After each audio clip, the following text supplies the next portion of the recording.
Assalamualaikum warahmatullahi wabarakatuh. Jumpa kembali dengan saya Rudi di channel Teman Tidur. Seperti biasa, pada kesempatan kali ini saya akan kembali lagi untuk membawakan sebuah kisah misteri yang tentunya semoga saja dapat menghibur kalian semua.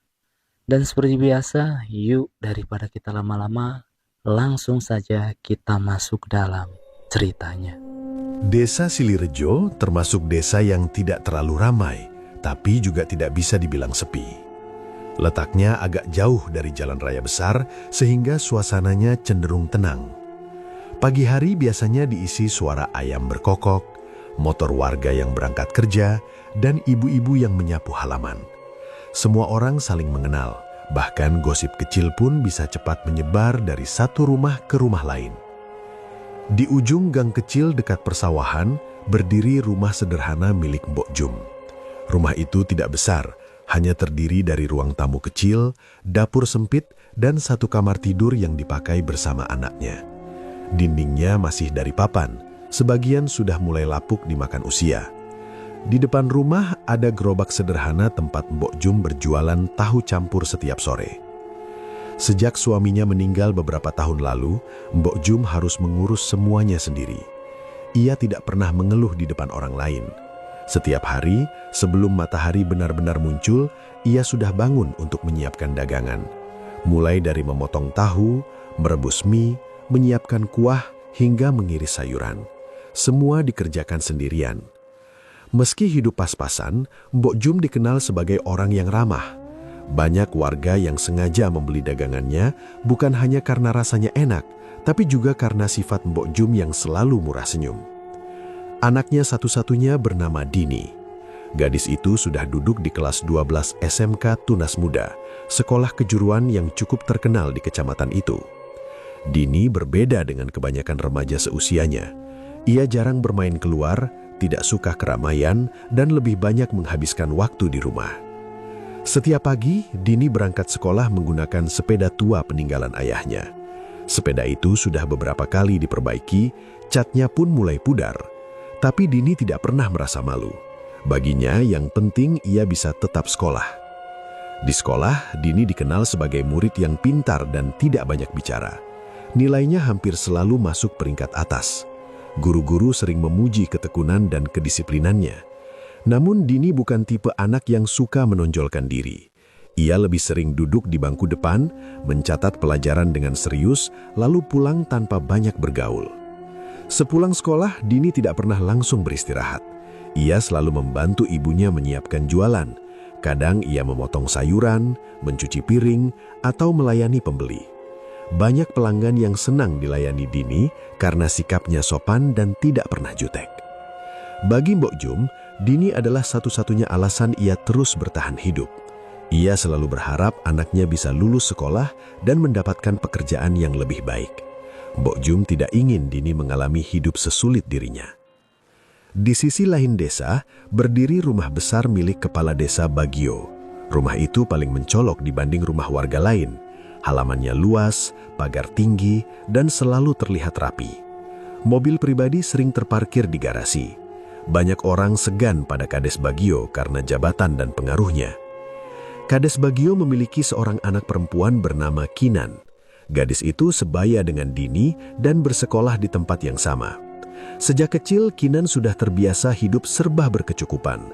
Apapun yang ia minta hampir selalu terpenuhi. Namun, sikap Kinan sangat berbeda dengan Dini.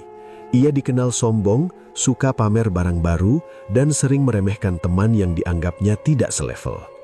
Banyak siswa sebenarnya tidak menyukainya, tapi tidak ada yang berani terang-terangan melawan karena status ayahnya. Hubungan Dini dan Kinan sejak dulu tidak pernah baik. Waktu itu Dini sering mendapat nilai tertinggi. Guru sering memuji Dini di depan kelas, dan sejak itulah Kinan mulai tidak suka. Beberapa kali Kinan mengejek Dini karena sepeda tuanya, sepatu yang sudah pudar warnanya, dan seragam yang dipakai bertahun-tahun. Dini hanya diam dan memilih menghindar. Ia tidak pernah membalas.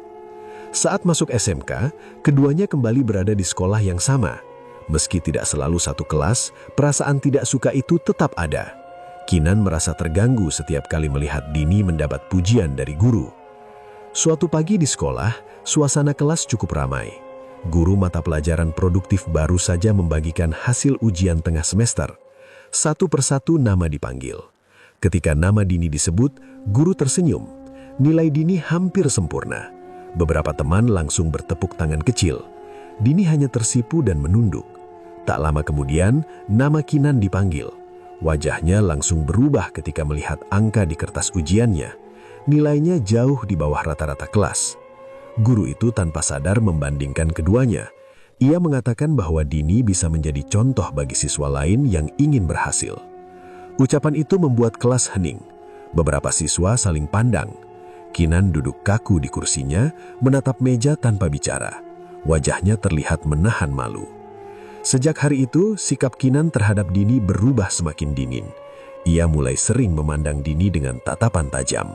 Kadang terdengar bisikan-bisikan kecil dari kelompok pertemanannya.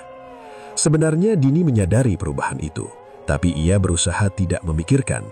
Ia hanya ingin lulus sekolah dengan tenang. Namun tanpa disadari, perasaan iri dalam diri Kinan mulai tumbuh semakin besar. Ia merasa posisinya sebagai anak kepala desa seperti tergeser oleh gadis sederhana yang dianggapnya tidak pantas bersaing dengannya. Bibit konflik perlahan mulai muncul. Tidak ada yang tahu bahwa kejadian-kejadian kecil di sekolah itu akan menjadi awal dari masalah besar yang kelak akan mengubah hidup banyak orang di desa Silirejo. Hari-hari di SMK Tunas Muda berjalan seperti biasa. Tetapi posisi Dini di sekolah semakin dikenal banyak orang. Nilai-nilainya selalu stabil tinggi. Ia juga sering dipercaya guru untuk membantu menyiapkan presentasi kelompok atau menjelaskan materi yang belum dipahami teman sekelas. Dini tidak pernah meminta perhatian. Ia hanya mengerjakan tugas dengan sungguh-sungguh. Namun justru karena sikapnya itu, namanya semakin sering disebut guru di kelas. Suatu pagi, kelas 12 sedang mengikuti pelajaran akuntansi. Guru mereka, Bu Rika, dikenal cukup tegas dan blak-blakan. Ia tidak pernah ragu menyampaikan pendapat di depan murid-muridnya. Hari itu, Bu Rika membawa setumpuk kertas hasil ulangan harian. Suasana kelas langsung berubah tegang. Banyak siswa mulai saling menebak nilai masing-masing. Satu persatu nama dipanggil ke depan. Ada yang tersenyum lega, ada juga yang mengeluh pelan. Ketika giliran Dini dipanggil, Bu Rika tampak mengangguk puas. Ia memuji jawaban Dini yang dianggap paling lengkap di kelas. Nilai yang didapat Dini kembali menjadi yang tertinggi. Beberapa siswa menoleh ke arah Dini. Ada yang berbisik kagum, ada juga yang hanya menghela napas. Dini sendiri kembali duduk dengan wajah canggung, berusaha tidak menarik perhatian. Beberapa menit kemudian, Bu Rika memanggil nama Kinan. Langkah Kinan menuju meja guru terlihat kaku. Saat melihat nilainya, ia langsung menunduk. Angkanya berada jauh di bawah standar kelulusan. Bu Rika tanpa sadar mulai membandingkan. Ia mengatakan bahwa Dini bisa mengerjakan soal sulit karena rajin belajar, sementara masih banyak siswa yang tidak serius. Ia menyebut nama Kinan sebagai contoh siswa yang harus lebih berusaha. Kelas langsung sunyi. Tidak ada yang berani bicara. Kinan kembali ke tempat duduk dengan wajah merah. Ia merasa semua mata tertuju padanya. Di belakang terdengar suara tawa kecil yang berusaha ditahan. Meski tidak jelas siapa yang tertawa, Kinan merasa semua orang sedang mengejeknya. Sejak saat itu, suasana di kelas berubah bagi Kinan. Ia mulai merasa tidak nyaman berada di ruangan yang sama dengan Dini. Setiap kali guru memuji Dini, perasaannya langsung panas. Di kantin, Kinan mulai bercerita pada dua sahabat dekatnya. Ia mengeluh tentang guru yang menurutnya selalu pilih kasih. Ia merasa Dini sengaja mencari perhatian dengan berpura-pura rajin. Teman-temannya sebenarnya hanya mendengarkan. Mereka tidak sepenuhnya setuju, tetapi juga tidak berani membantah. Beberapa hari kemudian, sekolah mengumumkan lomba kompetensi siswa antar sekolah. Nama Dini masuk daftar perwakilan jurusan. Pengumuman itu ditempel di papan informasi depan kantor guru. Saat melihat daftar tersebut, Kinan berdiri cukup lama di depan papan. Wajahnya datar, tetapi pikirannya penuh. Ia merasa semakin tersisih. Di matanya, Dini bukan hanya saingan biasa. Dini sudah menjadi ancaman bagi harga dirinya. Sejak hari itu, Kinan mulai memperhatikan setiap gerak-gerik Dini. Ia tahu Dini selalu datang lebih pagi, duduk di bangku depan dan jarang bergaul. Ia juga tahu Dini sering meninggalkan tas di kelas saat pergi ke perpustakaan atau ke kantin. Awalnya ia hanya mengamati, ia belum tahu harus berbuat apa. Namun perasaan kesal yang terus menumpuk membuatnya semakin gelisah. Suatu siang, setelah pelajaran olahraga, kelas dalam keadaan kosong. Banyak siswa masih berada di lapangan. Kinan kembali ke kelas lebih dulu dengan alasan ingin mengambil minum. Di dalam ruangan yang sepi itu, ia berdiri di dekat meja Dini. Tas Dini tergeletak di kursinya seperti biasa. Dini menatap tas itu cukup lama. Ia tidak melakukan apapun saat itu. Ia hanya membuka resleting tasnya sendiri, lalu menutupnya kembali. Setelah itu, ia keluar kelas dengan langkah cepat. Hari-hari berikutnya, sikap Kinan terhadap Dini berubah menjadi lebih dingin. Ia tidak lagi sekedar menatap sinis. Kadang ia sengaja menyenggol Dini saat lewat di lorong. Pernah juga ia menyindir dengan kata-kata yang cukup keras agar didengar teman lain. Dini tetap memilih diam. Ia tidak pernah membalas. Sikap itu justru membuat Kinan semakin kesal. Di rumahnya, Kinan mulai sering mengurung diri di kamar. Ia menghabiskan waktu dengan ponsel mahalnya yang baru dibelikan ayahnya. Ia memutar-mutar benda itu di tangannya sambil berpikir. Wajahnya perlahan berubah serius. Ia mulai menyusun rencana di kepalanya, rencana yang menurutnya sederhana, tetapi bisa berdampak besar bagi Dini. Di sekolah, beberapa hari setelahnya, Kinan mulai bertingkah lebih ramah pada Dini. Ia bahkan pernah menyapa Dini di kelas. Beberapa teman merasa heran melihat perubahan sikap itu. Dini sendiri tidak terlalu menanggapi, ia hanya menjawab seperlunya. Namun di balik sikap ramah itu, Kinan sudah menyimpan niat lain. Api iri hati yang awalnya kecil, kini sudah berubah menjadi sesuatu yang lebih gelap. Dan tanpa disadari siapapun, Kinan sudah melangkah lebih jauh dari sekedar tidak suka. Ia sudah siap melakukan sesuatu yang akan mengubah hidup Dini selamanya.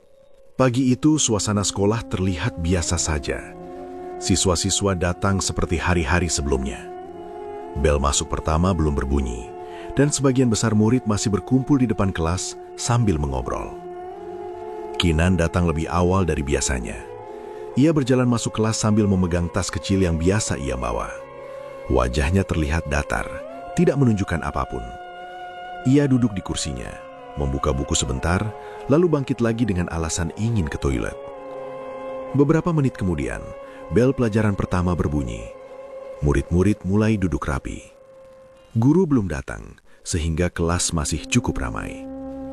Tiba-tiba, Kinan masuk dengan wajah panik. Nafasnya terlihat tidak beraturan. Ia membuka tasnya dengan tergesa-gesa, lalu mengacak-acak isinya. Astaga, HP-ku hilang. Suaranya cukup keras hingga seluruh kelas langsung menoleh. Beberapa teman mendekat. Mereka ikut melihat isi tas Kinan yang berantakan. Kinan tampak gelisah.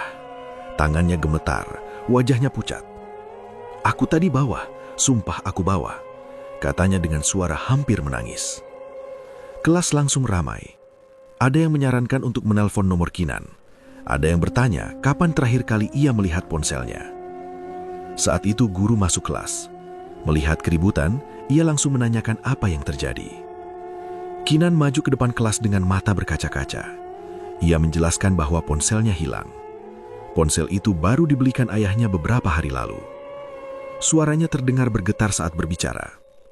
Guru mencoba menenangkan suasana. Ia meminta semua siswa tetap duduk dan berpikir dengan tenang. Namun tiba-tiba, Kinan menoleh ke arah Dini. Tatapannya tajam. "Saya terakhir lihat HP saya waktu di kelas kemarin, dan tadi Dini sempat sendirian di kelas," katanya pelan tapi jelas. Ruangan mendadak sunyi. Semua mata langsung beralih ke arah Dini yang duduk di bangku depan. Dini terlihat kaget. Ia bahkan tidak langsung memahami apa yang baru saja dituduhkan. Aku nggak tahu apa-apa," jawab Dini pelan. Kinan melanjutkan dengan suara lebih keras. Ia mengatakan bahwa Dini beberapa hari terakhir sering datang lebih pagi. Ia juga bilang bahwa Dini pernah berada di kelas sendirian sebelum siswa lain datang. Beberapa murid mulai berbisik-bisik. Tatapan mereka berubah. Guru mencoba menengahi. Ia mengatakan bahwa tidak boleh menuduh tanpa bukti. Namun Kinan tetap bersikeras. Kalau memang tidak ambil, kenapa tidak dicek saja tasnya? Ucapan itu membuat suasana semakin tegang. Dini langsung berdiri. Wajahnya pucat. Ia terlihat bingung dan ketakutan. "Aku nggak ambil, aku serius," katanya pelan. Namun suara bisikan mulai terdengar di sudut-sudut kelas. Ada yang mulai meragukan, ada yang hanya menonton tanpa bicara. Guru akhirnya memutuskan memanggil guru BK dan wali kelas. Dalam waktu singkat, situasi menjadi semakin besar. Beberapa guru masuk ke kelas. Mereka meminta semua siswa tetap di tempat duduk.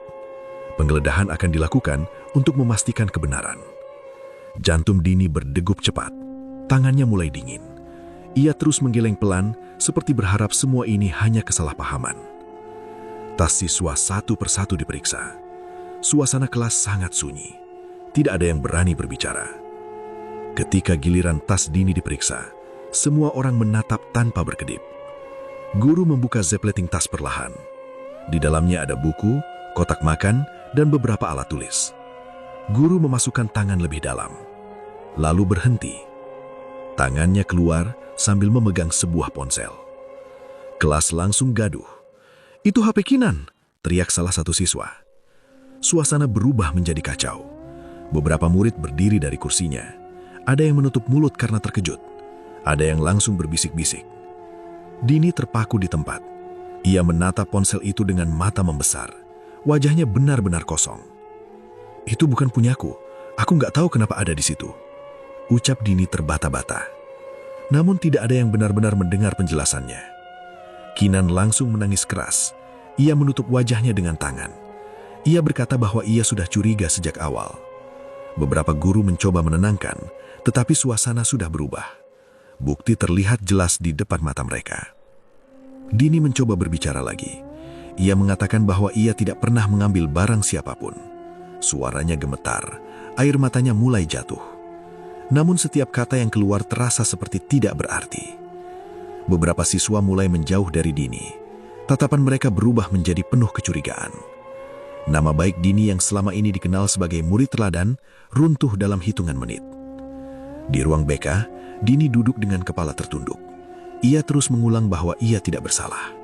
Namun ponsel itu tetap menjadi bukti yang sulit dibantah. Sementara itu berita tentang kejadian itu menyebar sangat cepat. Dalam waktu singkat, hampir seluruh siswa di sekolah mengetahui kabar itu. Di kantin, di koridor, di halaman sekolah, semua membicarakan hal yang sama. Nama Dini yang dulu dikenal karena prestasi, kini disebut karena tuduhan mencuri. Di sudut lain, Kinan duduk bersama teman-temannya. Wajahnya masih terlihat sedih, tetapi sorot matanya berbeda.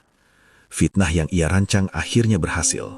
Dan sejak hari itu, hidup Dini mulai berubah ke arah yang tidak pernah ia bayangkan sebelumnya. Kabar tentang ponsel yang ditemukan di tas Dini menyebar lebih cepat dari yang dibayangkan siapapun. Dalam hitungan jam, hampir seluruh siswa di sekolah mengetahui kejadian itu. Tidak butuh waktu lama hingga berita tersebut sampai ke telinga orang tua murid, termasuk Mbok Jum. Siang itu, saat Mbok Jum sedang menyiapkan bahan dagangan, seorang tetangga datang dengan wajah cemas. Ia menyampaikan kabar bahwa Dini sedang dipanggil pihak sekolah karena dituduh mencuri. Pisau yang dipegang Mbok Jum langsung jatuh. Tangannya gemetar. Tanpa banyak bertanya, ia segera bergegas menuju sekolah dengan langkah tergesa-gesa. Sesampainya di sana, Mbok Jum melihat Dini duduk di kursi depan ruang BK. Wajah gadis itu pucat dan matanya sembab. Ia terlihat sangat lelah meski hari masih siang. Mbok Jum langsung mendekat dan memegang bahu anaknya. Dini hanya menunduk. Tidak ada kata-kata yang keluar. Tak lama kemudian, kepala sekolah memanggil mereka masuk ke ruangannya. Suasana di dalam ruangan terasa tegang. Ada wali kelas, guru BK, dan beberapa guru lain yang ikut duduk di sana. Kepala sekolah menjelaskan bahwa kejadian tersebut sudah melalui pemeriksaan. Ia mengatakan bahwa sekolah tidak bisa mentolerir tindakan pencurian, apalagi dilakukan oleh siswa kelas akhir. Mbok Jum mencoba menjelaskan bahwa anaknya tidak mungkin melakukan hal itu. Ia memohon agar sekolah memberi kesempatan Dini membela diri. Namun, pihak sekolah tetap pada keputusan mereka. Bukti dianggap sudah cukup jelas. Mereka khawatir reputasi sekolah akan tercoreng jika kasus itu dibiarkan. Kalimat keputusan itu akhirnya keluar. Dini dinyatakan dikeluarkan dari sekolah. Dini tidak mengangkat kepala. Ia hanya menatap lantai dengan mata kosong. Mbok Jum langsung menangis. Ia memohon agar keputusan itu dipertimbangkan kembali. Ia mengatakan bahwa Dini tinggal sedikit lagi lulus. Ia berjanji akan mengganti ponsel itu jika memang diperlukan. Namun, permohonan itu tidak mengubah apapun. Dengan langkah lemas, Mbok Jum menggandeng Dini keluar dari ruangan. Sepanjang perjalanan menuju gerbang sekolah, beberapa siswa memandang mereka dengan tatapan aneh. Ada yang berbisik pelan, ada yang pura-pura tidak melihat. Hari itu menjadi hari paling panjang dalam hidup Dini. Sore harinya, masalah itu belum selesai. Kabar tentang tuduhan pencurian akhirnya sampai ke rumah kepala desa Bagio. Ia langsung marah besar saat mendengar anaknya menjadi korban. Malam itu, Kades Bagio mendatangi rumah Mbok Jum bersama 2 orang perangkat desa. Kehadirannya langsung menarik perhatian warga sekitar. Beberapa orang mulai berdiri di depan rumah masing-masing, memperhatikan dari kejauhan. Kades Bagio berdiri di depan rumah Mbok Jum dengan wajah tegang. Tanpa basa-basi, ia langsung menyampaikan kemarahannya. Ia mengatakan bahwa perbuatan Dini sudah mencoreng nama baik keluarganya. Mbok Jum mencoba menjelaskan bahwa anaknya tidak bersalah. Ia memohon agar diberi waktu untuk mencari kebenaran. Namun, Kades Bagio tidak mau mendengar. Ia mengatakan bahwa bukti sudah jelas ditemukan di tas Dini. Baginya tidak ada lagi yang perlu diperdebatkan. Suasana semakin panas ketika ia menyebut kemungkinan membawa masalah itu ke jalur hukum. Ia mengatakan bahwa pencurian adalah tindakan kriminal dan bisa diproses secara hukum. Ucapan itu membuat tubuh Dini gemetar. Ia berdiri di belakang ibunya, menunduk tanpa berani menatap siapapun. Beberapa warga yang menonton dari kejauhan mulai berbisik-bisik. Sejak malam itu, pandangan mereka terhadap keluarga Mbok Jum berubah. Hari-hari berikutnya terasa sangat berbeda. Warung tahu campur Mbok Jum mulai sepi pembeli. Orang-orang yang biasanya mampir kini hanya lewat tanpa menyapa. Dini hampir tidak pernah keluar rumah. Ia lebih banyak mengurung diri di kamar. Buku-buku sekolah yang dulu selalu terbuka, kini hanya menumpuk di meja. Setiap malam, ia sering terbangun dari tidur. Pikiran tentang sekolah, teman-teman, dan masa depan terus menghantuinya. Ia merasa hidupnya berhenti di tempat. Mbok Jum mencoba menghibur anaknya. Ia mengatakan bahwa semua akan baik-baik saja. Namun di dalam hatinya, ia juga merasa putus asa. Beberapa kali Mbok Jum mencoba mendatangi sekolah lagi untuk meminta keringanan. Ia berharap ada kesempatan agar Dini bisa kembali belajar. Namun, jawaban yang diterima selalu sama. Keputusan sudah final. Tekanan dari lingkungan semakin terasa. Setiap kali Mbok Jum pergi ke pasar, ia merasa orang-orang membicarakannya. Meski tidak semua terang-terangan, tatapan mereka sudah cukup membuat hati terasa perih. Dini mulai kehilangan semangat hidupnya. Ia jarang makan, jarang berbicara, dan semakin sering terlihat melamun. Masa depan yang dulu terlihat jelas kini terasa gelap.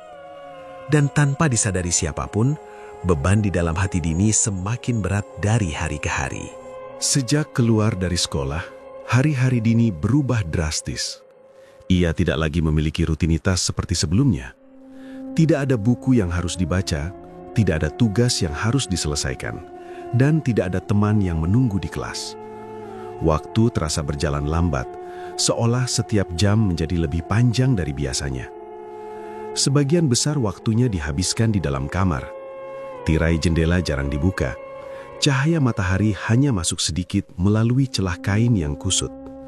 Di meja belajar, buku pelajaran masih tersusun rapi, tetapi tidak pernah lagi disentuh. Mbok Jum berusaha membuat suasana rumah tetap normal. Ia mengajak Dini membantu di dapur atau sekedar duduk di depan rumah saat sore hari. Namun, Dini hampir selalu menolak dengan alasan lelah. Perubahan itu terlihat jelas. Dini yang dulu rajin membantu, kini lebih sering diam. Ia jarang berbicara, bahkan untuk menjawab pertanyaan sederhana. Jika Mbok Jum mengajaknya makan, Dini hanya mengambil sedikit makanan lalu berhenti sebelum habis. Beberapa malam, Mbok Jum mendengar suara isak pelan dari kamar. Ia ingin masuk, tetapi tidak tahu harus berkata apa. Ia hanya bisa duduk di ruang depan, menatap pintu kamar dengan perasaan cemas. Di dalam kamar, Dini sering duduk memandangi dinding kosong. Ia mengingat masa-masa sekolahnya, teman-teman, dan harapan yang dulu ia miliki. Semuanya terasa seperti sesuatu yang sudah sangat jauh. Ia mulai merasa dirinya hanya menjadi beban bagi ibunya. Warung tahu campur semakin sepi, dan Dini merasa semua itu terjadi karena dirinya. Ia merasa hidup Mbok Jum akan lebih mudah jika tidak harus menanggung malu karena dirinya. Pikiran-pikiran itu terus berputar setiap hari. Tidak ada yang tahu seberapa berat perasaan yang ia simpan sendiri. Suatu malam, listrik di desa sempat padam beberapa menit. Setelah menyala kembali, rumah Mbok Jum kembali sunyi. Angin malam bertiup pelan dari celah jendela. Mbok Jum sudah tertidur lebih dulu karena kelelahan. Dini masih duduk di meja belajarnya dengan lampu kecil menyala. Di depannya ada selembar kertas kosong. Ia menatap kertas itu cukup lama sebelum akhirnya mulai menulis. Tangannya gemetar, tetapi ia tetap menulis perlahan. Air mata sesekali jatuh membasahi kertas. Ia menulis permintaan maaf pada ibunya. Ia mengatakan bahwa ia lelah, ia malu, dan ia tidak ingin lagi menjadi sumber masalah. Ia menulis bahwa ia tidak pernah mencuri, tetapi ia sudah tidak punya kekuatan untuk membuktikannya. Setelah selesai menulis, Dini melipat kertas itu dengan hati-hati dan meletakkannya di atas meja. Ia kemudian membuka laci kecil di bawah meja. Dari dalamnya, ia mengeluarkan botol kecil berisi cairan berwarna keruh. Botol itu ia dapatkan beberapa hari sebelumnya saat membeli racun tikus di warung. Dini memegang botol itu cukup lama. Wajahnya kosong, tetapi matanya merah karena menangis.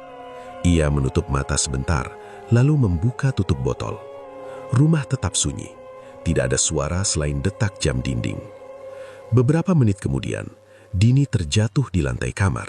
Botol kecil itu menggelinding menjauh dari tangannya. Waktu berlalu tanpa ada yang menyadari apa yang terjadi.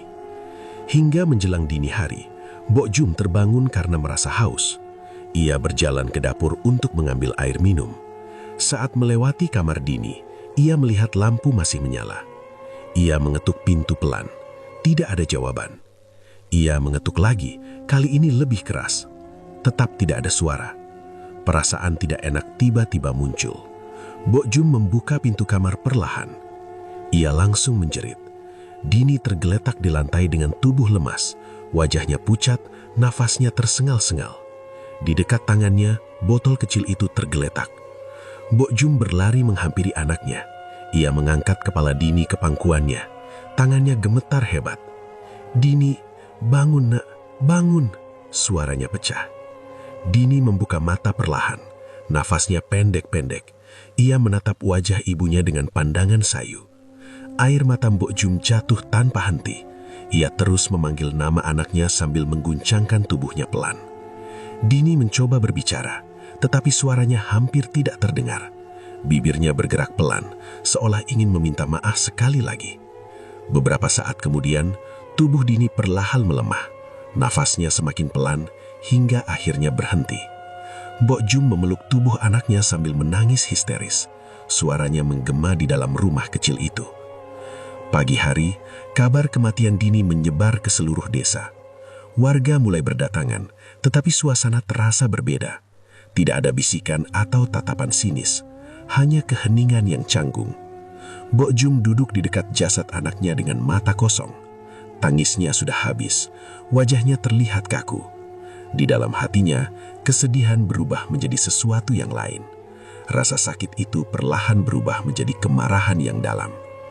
Di depan jenazah Dini, Mbok Jum menggenggam tangan anaknya erat-erat. Dalam hatinya, ia bersumpah tidak akan membiarkan semua ini berlalu begitu saja. Ia yakin anaknya tidak bersalah. Ia yakin ada orang yang harus bertanggung jawab atas kematian Dini. Dan sejak saat itu, sesuatu di dalam diri Mbok Jum berubah selamanya. Sejak pemakaman Dini selesai, Mbok Jum tidak lagi membuka warung tahu campurnya. Gerobak di depan rumah dibiarkan tertutup terpal. Hari-harinya dihabiskan di dalam rumah yang terasa semakin sunyi. Warga yang dulu sering melihat Mbok Jum tersenyum, kini jarang melihatnya keluar.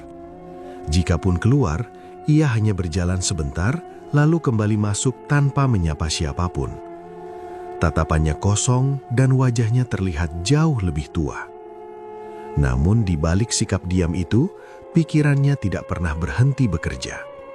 Setiap malam, ia teringat wajah Dini saat terakhir kali memanggilnya. Kenangan itu berulang-ulang muncul sampai membuatnya sulit tidur. Rasa sedih perlahan berubah menjadi kemarahan yang terus membesar. Dalam pikirannya, semua yang terjadi tidak mungkin kebetulan. Ia yakin ada orang yang harus bertanggung jawab. Suatu sore, Mbok Jum berjalan menuju ujung desa. Jalannya melewati kebun dan jalan tanah yang jarang dilalui warga. Tujuannya adalah rumah seorang perempuan tua yang dikenal sebagai orang pintar di desa sebelah. Rumah itu kecil dan berada jauh dari pemukiman. Halamannya dipenuhi tanaman liar dan pohon besar. Suasananya terasa sunyi bahkan di siang hari. Mbok Jum berdiri di depan pintu cukup lama sebelum akhirnya mengetuk. Beberapa detik kemudian, pintu terbuka perlahan. Seorang perempuan tua dengan rambut memutih muncul di balik pintu. Matanya tajam, seolah sudah tahu tujuan kedatangan Mbok Jum. Mbok Jum tidak banyak bicara. Ia langsung menceritakan semuanya, tentang Dini, tuduhan pencurian, hingga kematian anaknya. Perempuan tua itu mendengarkan tanpa memotong. Setelah Mbok Jum selesai, ia hanya mengangguk pelan. Ia berkata bahwa jalan yang ingin ditempuh Mbok Jum bukan jalan ringan. Ada harga yang harus dibayar. Ada konsekuensi yang tidak bisa dibatalkan. Mbok Jum tidak ragu. Ia mengatakan bahwa ia sudah kehilangan segalanya. Malam itu, ritual pertama dimulai. Di dalam ruangan kecil yang hanya diterangi lampu minyak, perempuan tua itu menyiapkan berbagai benda. Ada dupa, kain hitam, dan beberapa benda yang tidak dikenal Mbok Jum. Udara di ruangan terasa berat. Mbok Jum diminta duduk diam dan memegang foto Dini. Ia menutup mata sambil mengikuti instruksi yang diberikan. Doa-doa yang terdengar bukan doa yang biasa ia dengar. Suaranya pelan, tetapi membuat bulu kuduk merinding. Sejak malam itu, sesuatu mulai berubah di desa Silirejo.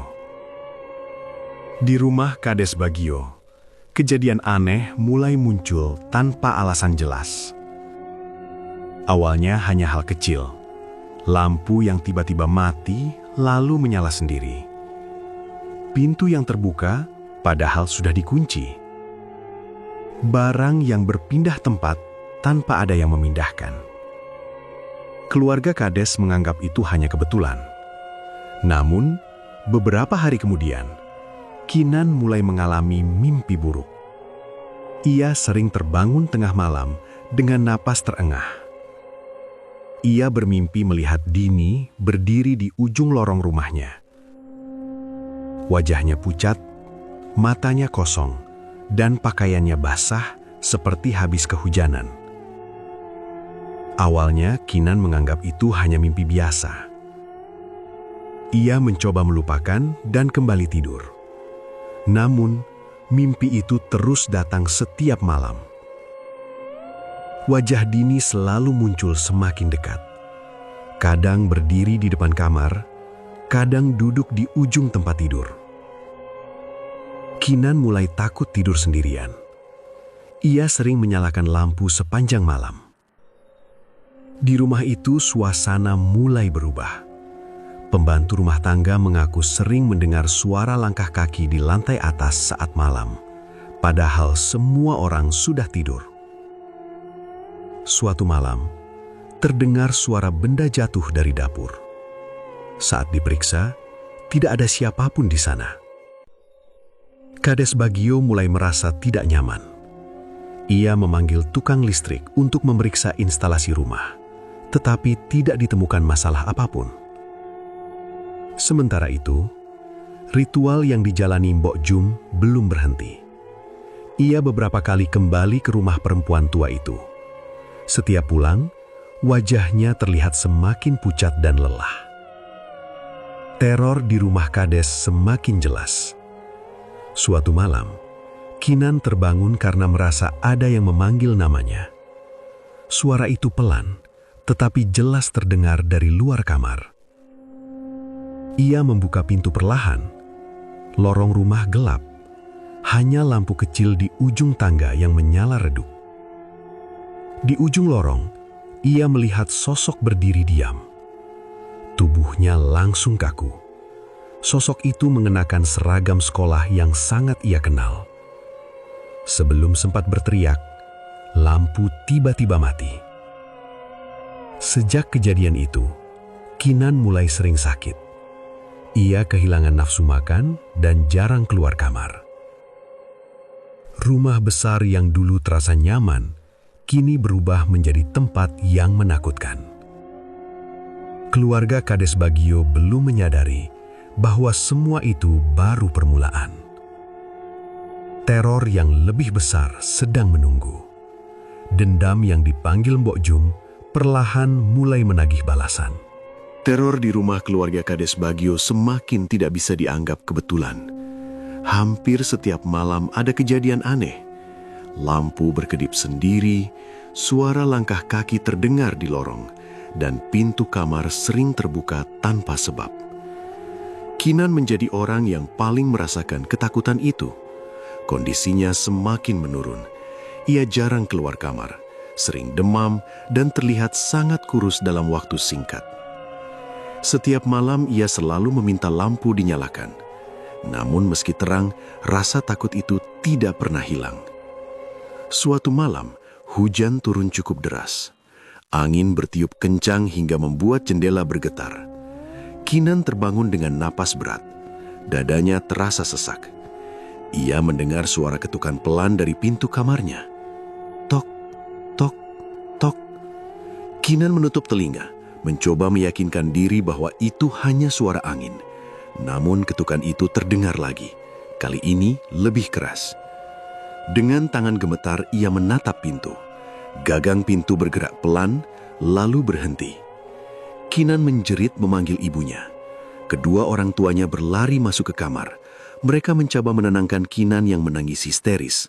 Namun saat itu mereka juga merasakan sesuatu yang aneh. Udara di kamar terasa sangat dingin. Sejak malam itu, Kades Bagio mulai percaya bahwa keluarganya sedang mengalami sesuatu yang tidak wajar. Ia memanggil beberapa orang pintar untuk membantu, tetapi tidak ada yang bisa menjelaskan dengan jelas. Hari-hari berikutnya terasa semakin berat bagi keluarga itu. Tidur menjadi hal yang menakutkan.